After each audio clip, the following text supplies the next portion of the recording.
स्वागत है आपका मेरे चैनल में। और आज हम जिस वीडियो पर रिएक्शन देंगे उस वीडियो का जो नाम है वो है चांद पर झंडा और झंडे पर चांद में फर्क गाइज। और ये डिफेंस डिटेक्टिव चैनल करके है और इस पर देविक कुमार जो कि पाकिस्तानी हैं और खुलकर बोलते हैं, पाकिस्तानी सरकार पर भी और मीडिया पर भी खुलकर बातें करते हैं और उनका इस पर क्या कहना है। तो आइए स्टार्ट करते हैं। क्या वीडियो है, पहले वैसे मैंने उनकी एक दो वीडियो देखी है जो उन्होंने इंटरव्यू दिए हैं गाइस, सॉरी। तो चलिए स्टार्ट करते हैं।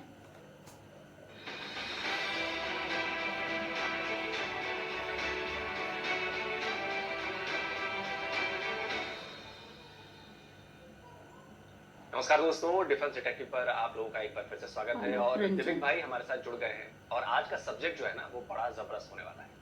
अब बात इंडिया की भी होगी, पाकिस्तान की भी होगी, लेकिन बात होगी साइंस में, मैन्युफैक्चरिंग में, इन सब चीजों में। क्योंकि देखिए 1947 में जब पाकिस्तान नाम का नया देश बना तो हम दोनों करीब करीब एक ही प्लेटफॉर्म पे थे।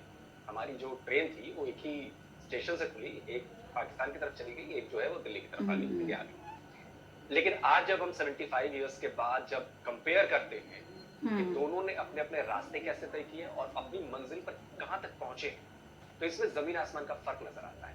और आज का दिन चूंकि हमारे लिए, इंडियंस के लिए बहुत बड़ा दिन है चंद्रयान 3 की वजह से।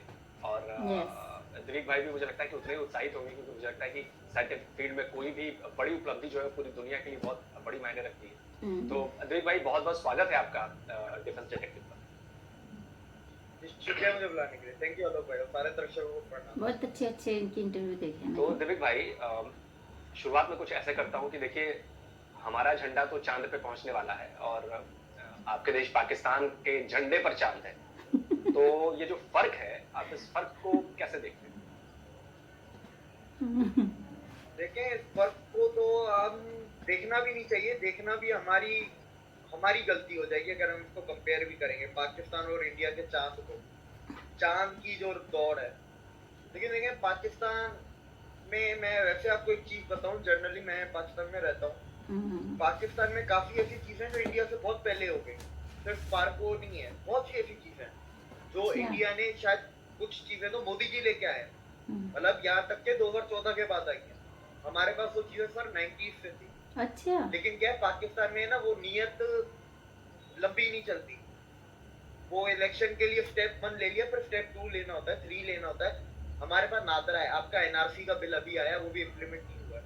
अच्छा। हमारे पास 96 से पासपोर्ट 10 दिन में मिल जाता है, आपका 2010 के बाद हुआ है, जब से टाटा वालों के पास गया, टीसीएस के पास। सिम जब से जियो आई है तो आपका सिम खरीदने का प्रोसेस 15 मिनट में आ गया, सिंगल डे में हो गया। उससे पहले आप लोगों को 2 से 3 दिन लगते थे। तो फिर ये चीज आप देखें, पाकिस्तान में 90 से चल रहा है। मुझे याद है दिलीप भाई, मुझे याद है दिलीप भाई कि जो हमारा आधार है उसके पहले आप लोग का जो आइडेंटिटी कार्ड आता था वो चिप वाला कार्ड शायद हमसे पहले आपके आता था। अच्छा। बिल्कुल सर, आप लोगों से पहले आ गया था। लेकिन बात हुई ना, उसका स्टेप 2 क्या है, स्टेप 3 क्या है। इंडिया में फिर स्टेप 2 स्टेप 3 ले लिया ना, नेत्र सॉफ्टवेयर बनाया, फिर नेट ग्रिड बनाया, नेट ग्रिड के अंदर इंडिया के 918 डिपार्टमेंट्स को कनेक्ट किया है, फिर फॉरेंसिक्स को भी कनेक्ट कर दिया है, फिर डेटाबेस भी कनेक्ट, उसके अंदर बिजनेस भी डाल दिया। क्या आपने जो आपके डोमेस्टिक, आपके जो डेटा सेंटर्स के मैन्युफैक्चरर्स हैं या कंस्ट्रक्शन कंपनीज हैं, तो आप आगे स्टेप को आगे लेते गए। जैसे मोबाइल में चले जाए तो आप 4G लाए, फिर 3G 5G लाए, फिर आपने उसको एक्सपेंड किया, गांव पंचायत लेवल तक आप लोगों ने पहुंचाया फाइबर को। पाकिस्तान में आ तो गया, लेकिन उसका किया क्या? कुछ भी नहीं किया। हमारे इधर तो ऐसे ही हो गया जैसे कि हमारे यहाँ सब चीज पहले आई, पर ग्रो सरकार आ गई। आपको पता है सरकार कभी रिपीट ने पहले कर ली, पूरी नहीं करती पाकिस्तान में, तो वो फिर आगे दूसरी कहानी हो जाती है। बहुत सी ऐसी चीजें जो पाकिस्तान में पहले हुई हैं। लेकिन अब देखें, मैं आपको एक और चीज, पाकिस्तान में सोलर इंडिया से पहले आया। अच्छा जी। लेकिन इंडिया ने सोलर में आया है तो इंडिया की ऐसी सोलर की बिक के दुनिया का सबसे बड़ा सोलर प्रोड्यूसर बन गया, मैन्युफैक्चरर भी बन गया, प्रोड्यूसर भी बन गया, दोनों बन गए। और अभी भी अपनी कैपेसिटी और ज्यादा इंक्रीज करा। वो गैप इतना, अभी तो बहुत मिनिमल गैप है इंडिया और चाइना के बीच में, लेकिन वो गैप इतना बड़ा हो जाएगा इंडिया और चाइना के बीच में, जो इंडिया के भी करंट प्रोजेक्ट सोलर के प्रोडक्शन के और मैन्युफैक्चरिंग दोनों के जो चल रहे हैं। तो पाकिस्तान में सर ऐसी बहुत सी चीजें हैं जो बहुत पहले हुई हैं, लेकिन ये है कि बस हमारी बदकिस्मती है।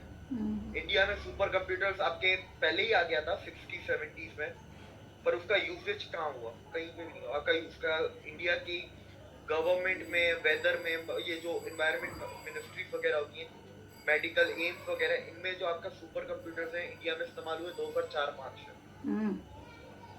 पाकिस्तान में सर सुपर कंप्यूटर 90 से चल रहा है।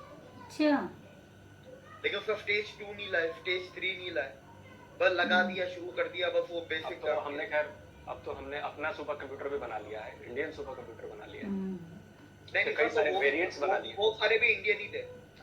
इंडिया कभी बाहर से सुपर कंप्यूटर नहीं लाया, जितने लाए सारे खुद बनाए हैं। और इंडिया की सर इसरो की बात कर लें तो मैं इसरो का सर जितना मुझे दुख है ना इसरो पे, एज अ ह्यूमन बीइंग और as an avid lover of aviation science, space science, इतना दर्द मुझे नहीं लगता किसी और को होगा, क्योंकि जो नम्मी नारायण के साथ किया गया था, ठीक है, उसकी अगर आप पूरी कहानी में जाए, आज हमारा वो टॉपिक नहीं है, तो उसकी कहानी में जाए तो वही पूरा 1 घंटे का प्रोग्राम बन जाएगा। आरबीसी कुमार से लेके सीआईए से लेके फिर आपको फिर पूरा पीछे जाना पड़ेगा, Lal Bahadur Shastri, Vikram Sarabhai, CIA, plane crash, 13 दिन का गैप दोनों की डेथ में, तो ये लंबी कहानी पड़ जाएगी। लेकिन आज काम इसरो शायद 40-50 साल और आगे होता। सारी जानकारी है दिलीप कुमार को, successful of its trust largest रखते हैं।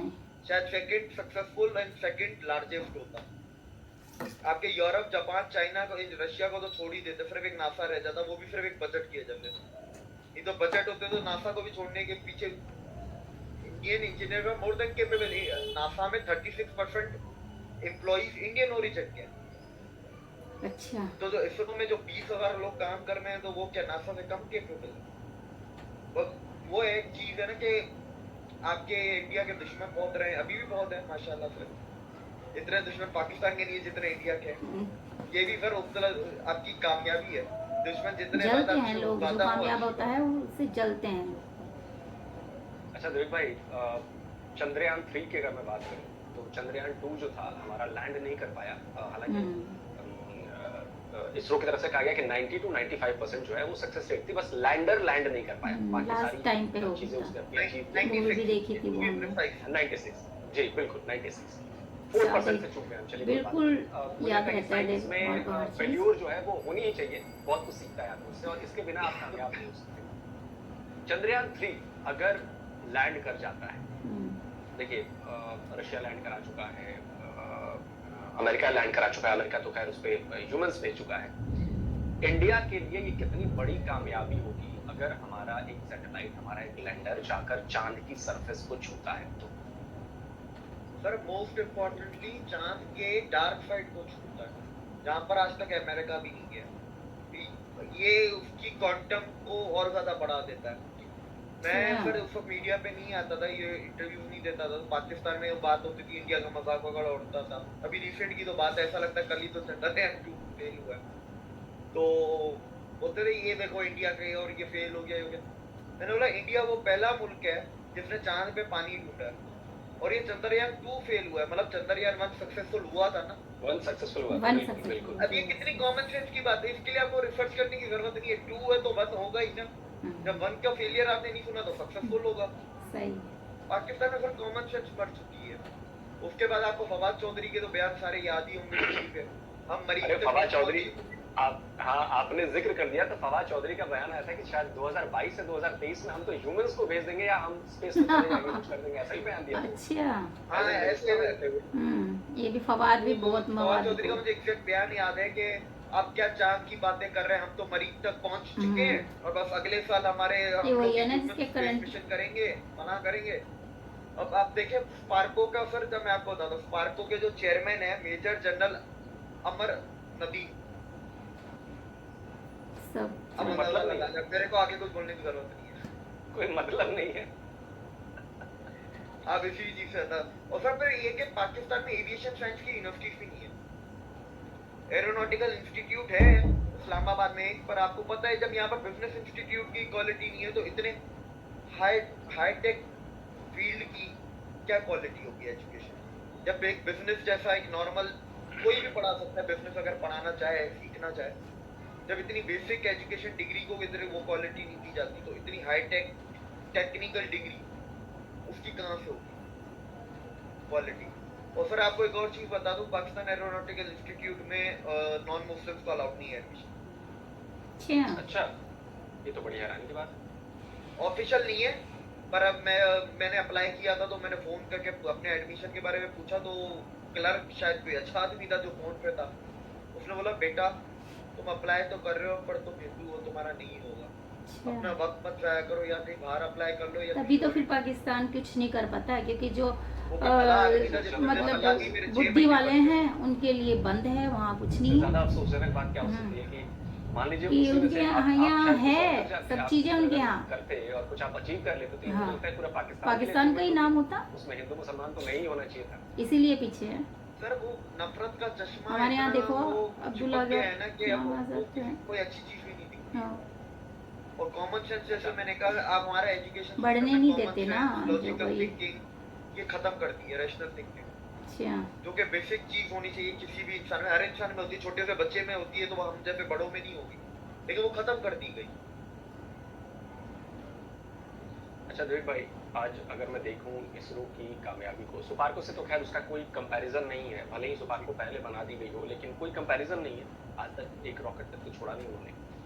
अगर मैं देखूं कि मुझे याद है कि वो तस्वीरें बड़ी आइकॉनिक हैं, जो हमारा पहला रॉकेट था वो साइकिल पर रख के गया था, और जो हमारी पहली सैटेलाइट जो थी वो सैटेलाइट बैलगाड़ी पे गई थी। आज हम मार्स पे पहुंचने वाले दुनिया के पहले देश हैं जो पहली कोशिश में पहुंच गया, और आज चांद पे हमारा ये तीसरा मिशन है। तो इस कामयाबी को, इस मैं कहूँ प्रोग्रेस को, इसके पीछे आप किन चीजों को वजह मानते हैं? सरकार की पॉलिसीज, या यहाँ पे साइंटिफिक कम्युनिटी का ग्रो करना, उसको बाइंड करके बच्चों को अट्रैक्ट करना कि भाई आप आइए इंजीनियर बनिए, इसरो में काम कीजिए, किस चीज को मानते हैं? इसको मानता हूँ कि बच्चों को जो इन्वॉल्व किया है सोसाइटी को छोटे एज से, वो तो अभी रिसेंट टाइम्स के, लेकिन अगर स्टार्टिंग की बात करें जो आपका 20th डेकेड था आपका 1900, गवर्नमेंट थी, इंडिविजुअल्स थे, वो इंडिविजुअल्स जो इसरो से रिलेटेड थे, और वो इंडिविजुअल्स जो इसरो में काम करते थे। और सर आपको ये नहीं भूलना चाहिए कि इंडिया की ग्रोथ में प्राइवेट सेक्टर का बहुत बड़ा हाथ है। इसरो की स्टार्टिंग की फंडिंग विक्रम साराभाई ने किन किन लोगों से मांगी थी और किन किन लोगों ने दी थी, ये लोगों को रिसर्च करनी चाहिए कि कौन सी इंडिया की ग्रुप की कंपनीज थी। मैं नाम नहीं लूंगा, थोड़ी लोगों को भी मेहनत करने दें, हर चीज इंटरव्यू में आके सीखना चाहते हैं, इजीली अवेलेबल है, सर्च करके देखो। आपका प्राइवेट सेक्टर आज भी आपके रॉकेट्स वगैरह सर आपके 90% इंडिजिनियस है। आपका गोदरेज बनाता है, ज्यादातर कंपोनेंट्स आपके गोदरेज बनाता है, लार्सन एंड टुब्रो बनाता है, और कुछ आपके ये टाटा वाले बनाते हैं, स्पेशलाइज्ड स्टील वगैरह जो चाहिए होता है, रॉकेट के फ्रेम वगैरह के लिए। अब मुझे इतना ही पता है, मुझे ज्यादा टेक्निकल चीजें नहीं पता, पर जितना पता है मैं आपको उतना बता रहा हूँ। तो हर चीज का सर इसके अंदर फैक्टर है, इवन नॉर्मल पब्लिक का भी इसके अंदर फैक्टर है। किस तरह उन्होंने भी एनकरेज तो किया ना, उन्होंने गवर्नमेंट से सवाल नहीं उठाया, उन्होंने इसरो वालों को जलील नहीं किया, जबकि इसरो को एक कहते हैं ना लाइमलाइट में आने में, या एक कॉमन इंस्टीट्यूशन बनने में करेक्ट 25 साल लग गए इंडिया में। जब एपीजे अब्दुल कलाम का PSLV जब सक्सेसफुल हुआ था, तब जाके इसरो हर एक बच्चे की जुबान पे चढ़ी, लेकिन 25 साल तब तक हो चुके थे, उससे पहले नहीं थी। तो उसमें सर लोगों का भी बहुत बड़ा हाथ है, लोगों का भी बहुत बड़ा योगदान है, जिनका बिल्कुल कोई ताल्लुक नहीं है सिवाय टैक्स देने के इसरो के। ठीक है, पाकिस्तान में सर आपको मैं सिंपल बता देता हूँ, इधर टैलेंट की और स्ट्रगल की कोई कदर नहीं है। टैलेंट अगर अमीर बंदा होगा ना, उसके भी टैलेंट की कदर नहीं है। इधर गरीबी और अमीरी का नहीं है, सोसाइटी इधर ऐसी बन गई है, यहाँ पर टैलेंट और स्ट्रगल दोनों का ही कोई वैल्यू नहीं, जीरो वैल्यू। देख भाई, अगर मैं गलत नहीं हूँ तो आपकी रिसर्च ज़्यादा होगी। कुछ साल पहले तक इसरो में ऐसा कहा जाता था कि जी पैसे लग रहे हैं। अब तो इसरो ने कमाई भी शुरू कर दी है, $मिलियन की कमाई हम सैटेलाइट्स को बाहर भेज के कर रहे हैं, और एक बहुत कम टाइम में अचीव किया है हमने। जो नई इसमें चीज़ जुड़ेगी, अब वो स्पेस टूरिज्म वाली भी जुड़ रही है, हम उस पर भी काम कर रहे हैं कि जी आपको बहुत सस्ते दरों में हम आपको स्पेस टूरिज्म भी कराएंगे। तो इसरो का भविष्य आप कैसा देख रहे हैं? इसरो का भविष्य मैं कैसा देख रहा हूँ, इससे पहले मैं आपको 3-4 पॉइंट इसरो के गिनवा देता हूँ। पिछले हफ्ते ही एक most advance and more powerful cryogenic engine का टेस्ट हुआ जो सक्सेसफुल हो गया। ठीक है, उसके बाद आपके 4 रॉकेट्स हैं और इंडिया का जो सबसे छोटा वाला रॉकेट है जिसका नाम पता नहीं क्या है, GSLV है क्या पता नहीं, जो सबसे छोटा वाला है जो अभी SLS करके अभी जो हमने SLV, वो आपका 1 महीने में तैयार हो जाता है 0 to लॉन्च तक। और जो आपका सबसे बड़ा है GSLV 3 Mark 3 वो आपका 3 महीने में तैयार हो जाता है। SpaceX भी इतनी जल्दी तैयार नहीं कर सकता जबकि वो 3D प्रिंटर यूज करते हैं। और आप इसरो 2025 तक आपके ये SpaceX वाली टेक्नोलॉजी भी बना लेगा जो रीयूजेबल रॉकेट री एंट्री वाली। इंडिया दुनिया का दूसरा कंट्री होगा, इसरो दुनिया की दूसरी स्पेस एजेंसी होगी जो वीनस पे मिशन छोड़ रही है 2024-25 में, सूरज पे छोड़ रही है मेरे ख्याल से इस साल के आखिर में कि अगले साल की स्टार्ट में। L1 आदित्य नाम है उसका। हाँ, L1 आदित्य है, एक वीनस का है। मंगलयान 3 जा रहा है, आपका मंगलयान 2 जा रहा है बाय द वे। मंगलयान 2027 में, उसके 2030 में आपका चंद्रयान 5 है, तो बीच में कहीं ना कहीं इतनी जानकारी हमें नहीं है जितनी जानकारी पाकिस्तानी को है, जो देख के अचंभा हो। इसके अलावा मैन मिशंस भी हैं। मैन मिशन गगनयान है, वो तो आपका शायद रिसेंट ही है मेरे ख्याल से इस साल के आखिर में अगले साल में जाके होगा। एस्ट्रोनॉट्स की ट्रेनिंग पूरी हो गई है, आपके रॉकेट्स बहुत तैयार हो गए हैं, इंफॉर्मेशन है दिलीप कुमार को। तो अब ये सारी चीजें मैंने आपको फ्यूचर के चीजें बता दी। इससे नहीं अब आप इससे खुद अंदाजा लगाएंगे बिलोंग करते बिजनेसमैन है, फिर भी इतनी जानकारी। सितारा जो है वो बहुत तेजी से चमक रहा है और उसकी चमक बहुत ज्यादा बढ़ने वाली है। अच्छा देख भाई, मुझे अच्छी तरह से याद है वेस्ट में हमें बहुत क्रिटिसाइज किया जाता है, अभी भी एक धड़ा मीडिया का ऐसा है जो हमें क्रिटिसाइज करता है कि जी जिस देश में इतने लाखों लोगों को, करोड़ों लोगों को अभी साफ पीने का पानी नहीं मिल रहा है, वहां पर इतने पैसे स्पेस रिसर्च पे क्यों खर्च किए जा रहे हैं? जंगल मदारियों का देश कहते हैं लोग तो।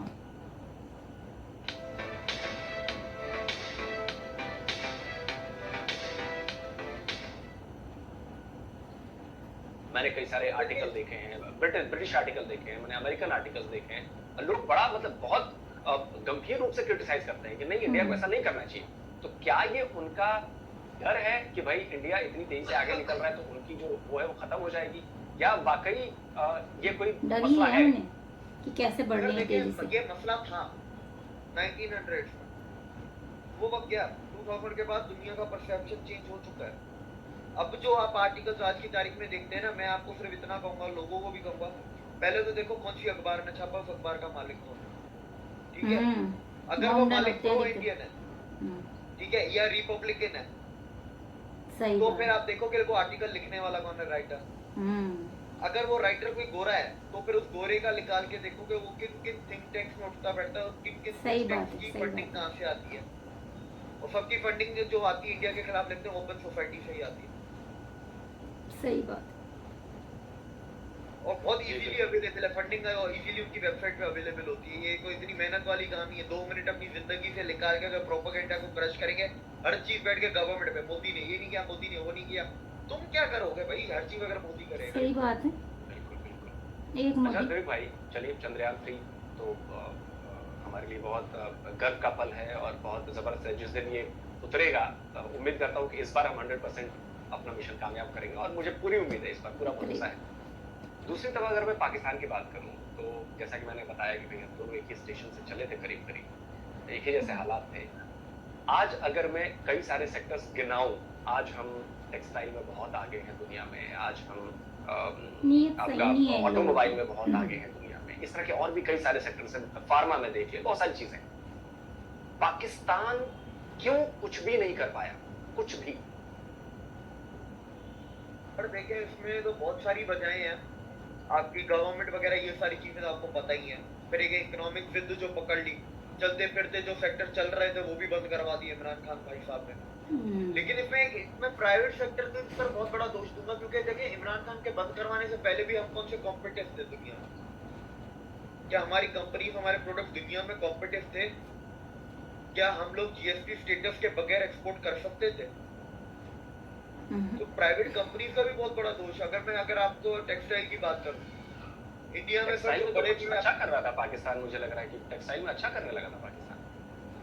नहीं सर, नहीं कर रहा था। मैं आपको उसके टेक्निकल पॉइंट्स बताता हूँ। पाकिस्तान में सर सिर्फ कॉटन इंपोर्ट नहीं होता था, पाकिस्तान में डाइंग केमिकल्स इंपोर्ट होते थे इंडिया से, पॉलीथीन और पॉलिस्टर ये दोनों इंपोर्ट होते थे इंडियन रिफाइनरी से। और रेशे भी होते थे शायद, यार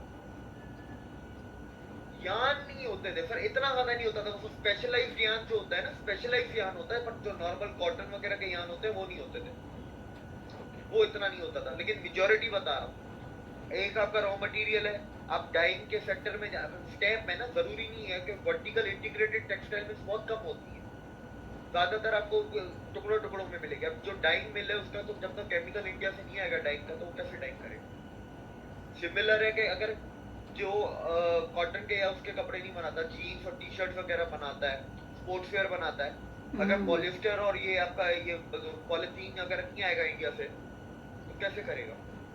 पाकिस्तान में बनता है पॉलिस्टर पॉलिथीन, पर सर वो ना होने के बराबर बनता है। पाकिस्तान की रिफाइनरीज की आप कैपेसिटी तो देखें, ना होने के बराबर है। ये मैं समझता हूँ मुल्क के लिए भी पूरी नहीं पड़ती, इसीलिए पेट्रोल महंगा है। मुझे तो अभी तेल महंगा इसीलिए पाकिस्तान, मुझे पाकिस्तान से पता चला कि इस बार जो रशिया से तेल आया वो इंडिया से रिफाइन होके गया। सर रशियन तेल की इंडिया पाकिस्तान में रिफाइनरी है ही नहीं। मेरा पहले दिन से जब सवाल ये इमरान खान बोल रहा है पैसे कहाँ से देंगे, मैंने बोला पैसे दे देंगे, पाकिस्तान 75 साल से देता ही आ रहा है, कौन से रुक गया है। मैंने बोला पैसे तो दे दोगे, रिफाइन कहाँ करोगे। फिर मुझे पता चला कि कराची की रिफाइनरी कोरंगी इंडस्ट्रियल एरिया में जो वो रिफाइंड पेट्रोल भी सर पूरा का पूरा नहीं बेचा है। उसमें क्या किया है, गवर्नमेंट की रिफाइनरी थी, तो गवर्नमेंट रिफाइनरी के प्रॉफिट बढ़ाने के लिए क्या किया है, आप उन्होंने 1 लीटर में 15% रशियन ऑयल मिला दिया, रशियन पेट्रोल, रिफाइंड पेट्रोल। तो क्या हुआ, कॉस्ट ऑफ प्रोडक्शन कम हो गई, सेलिंग प्राइस सेम रह गई। तो फायदा ज्यादा हो जाएगा। सर जुगाड़ तो हमें आते ही है ना फिर। सही बात है, जुगाड़ू तो है इंडिया में भी। और इंडिया में फायदा है, दुनिया में 12 किस्म के क्रूड है, इंडिया 11 किस्म के क्रूड्स को रिफाइन कर सकता है। ऐसी टेक्नोलॉजी है हमारे पास। बिल्कुल। और आपके तो सर बहुत ज्यादा है, अगर रिफाइनरी भी बात करने बैठा तो उसमें भी आपका पूरा दिन निकल जाएगा। सब जानकारी दिलीप कुमार के पास ये जो है, इंडिया में बातें होती है बहुत ऑयल इंपोर्ट इंटेलिजेंट। बंद हो जाएगा, मतलब ये ऑयल इंपोर्ट तुम्हारा बंद नहीं होगा, इंडिया का ऑयल इंपोर्ट और बढ़ेगा। तुम ये बोलो कि तुम्हारा ट्रांसपोर्ट का जो डिपेंडेंसी है फ्यूल पे वो कम हो जाएगी। ये है सही फ्रेज, ये है ऑयल की इंपोर्ट और बढ़ेगी इंडिया। तो आखिर दिलीप भाई हम ये क्यों नहीं देख पाते हैं। अब देखिए आपने जैसे कि ना आईटी में भी देखिए हम बहुत अच्छा कर रहे हैं, हर सेक्टर में हम अच्छा कर रहे हैं, ऑटो सेक्टर में हमने बताया ही आपको कि हम नंबर 3 पे आ गए हैं जापान को पीछे छोड़ के। 75 ईयर्स में क्या आपको लगता है कि पाकिस्तान किसी एक जगह पे आपको लगे कि उसने इसमें ग्रो किया है, मतलब टेररिज्म एक्सपोर्ट करने में और नफरत बढ़ाने में इसको छोड़कर इस वाली सर ये बोलूंगा कि फ्रीलांसिंग में ग्रो की है। मेरे को तो अगर ऑनेस्टली अगर बात करें, मजाक को साइड में, फ्रीलांसिंग मैं आईटी भी नहीं बोल सकता। आईटी बहुत ब्रॉड टर्म है, आईटी के अंदर बहुत कुछ आ जाता है।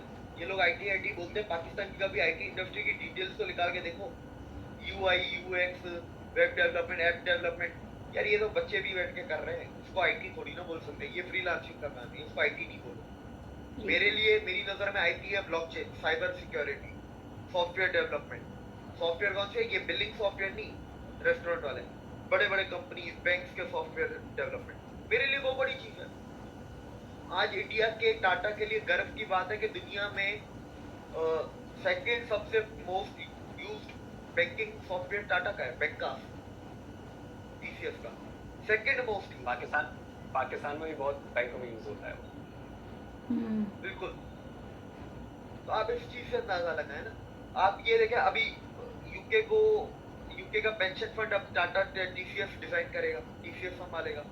टीसीएस के पास ब्लॉकचेन इंश्योरेंस सॉफ्टवेयर है जो दुनिया में बहुत ही कम कंपनीज के पास है, मतलब गिनती के 3-4 कंपनियों के पास ही ब्लॉकचेन इंश्योरेंस सॉफ्टवेयर।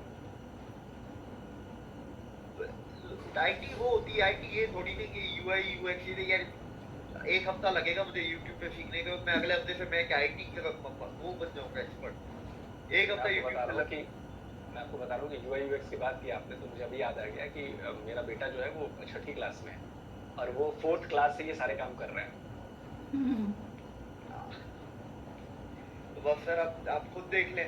उसके अलावा देखिए आपने जो पूछा ना कि पीछे क्यों रह गया, एक तो देखिए गवर्नमेंट सपोर्ट बिजनेसेस को वैसे भी कम है। एलीट कैप्चर है, एलीट कैप्चर से मेरी मुराद है कि वही 50 बिजनेस फैमिलीज हैं स्टार्टिंग से, उनमें ज्यादा 2-3 ऐड हो गई होंगी 75 साल में, नहीं तो वही की वही है जो 47 में थी अरबपति, आज भी वही है। उसके बाद सर पाकिस्तान में इनोवेशन की भूख नहीं है, रिसर्च की भूख नहीं है, और इधर ये प्योर अमेरिकन कैपिटलिज्म पे चलते हैं कि कंज्यूमर को निचोड़ के मार दो। लेकिन इंडिया में ऐसे नहीं चलता है। इंडिया के सर मैं बहुत लोगों को फॉलो करता हूँ, अगर बड़े बड़े नाम ले लें जितने भी हैं, टाटा, अदानी, अंबानी, आपका ये हो गए, बिरला हो गए, आपके बजाज ग्रुप वाले हो गए, हर किसी के, वेदांता के हो गए, हर किसी के मुंह से सिर्फ मैंने एक चीज सुनी है, टाटा वाले बोलते हैं ह्यूमन सेंट्रिक कैपिटलिज्म, ठीक है, बाकी सब बोलते हैं नेशनलिस्टिक कैपिटलिज्म।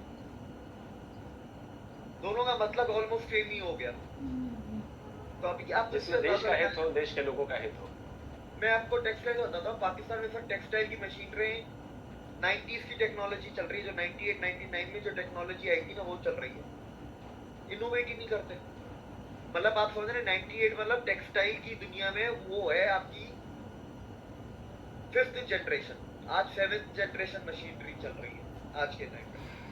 इंडिया में आपकी टेक्सटाइल कंपनीज के भी रिसर्च यूनिट्स है। पाकिस्तान में आज तक किसी टेक्सटाइल कंपनी का मैंने रिसर्च यूनिट नहीं सुना है। इंडिया में आपकी टेक्सटाइल कंपनीज एक्सप्लोर करती हैं, ब्रांड बनाती हैं। पाकिस्तान में किसी का भी ब्रांड मैंने नहीं सुना भी तो बहुत छोटे लेवल पे है। अगर हम चले बिरला की बात कर लेते हैं, ग्रासिम इंडस्ट्रीज जो बिरला की है, वैन आसिंग है, एलन के नाम से भी एक है उनका, एक उनके दूसरा कौन सा 6-7 उनके ब्रांड है बड़े बड़े, और नाम सुनो तो लगता ही नहीं है कि इंडियन ब्रांड है। आप वेल्सपन को देख लें, वेल्सपन आपको बाय द वे बता दूं, वेल्सपन अमेरिका की टेरी टॉवल्स की 40% मार्केट कैप्चर करके बैठा, वेल्सपन ग्रुप, और इंडिया का सेकंड लार्जेस्ट टेक्सटाइल मैन्युफैक्चरर है। बॉम्बे डाइंग आपका सबसे पुराना है। फिर आपको बाकी सारे तो आपको पता है, वर्दामन वगैरह, ये जो पुराने हैं जो जिनको 100 साल होने वाले हैं। ट्राइडेंट है आपका, पेज इंडस्ट्रीज है, अरविंद है। Arvind by the way Reliance वालों ने लास्ट ईयर खरीद लिया। तो अरविंद मिल्स तो मतलब मैं बचपन से सुन रहा हूँ अरविंद मिल्स। तब शायद अक्षय कुमार इसका ऐड किया करते थे, इसकी जीन्स आती थी शायद रफ एंड टफ के नाम से। अब देखिए ना, आपके टेक्सटाइल में सबसे बड़ा चेंज फिर कौन लेके आया? रिलायंस। जो वर्टिकल उन लोगों ने बैकवर्ड वर्टिकल इंटीग्रेशन की कि हर केमिकल टेक्सटाइल में यूज होने वाला इंडिया में बनना चाहिए। रिलायंस टेक्सटाइल से शुरू हुई थी, वो बैकवर्ड करते करते रिफाइनरी तक पहुंचे। फिर पेट्रोकेमिकल ऑयल भी तो सारे केमिकल निकलते हैं। Oil, crude oil provides you with 65,000 chemicals. Those 65,000 chemicals are the crucial raw materials for almost every single industry on this planet.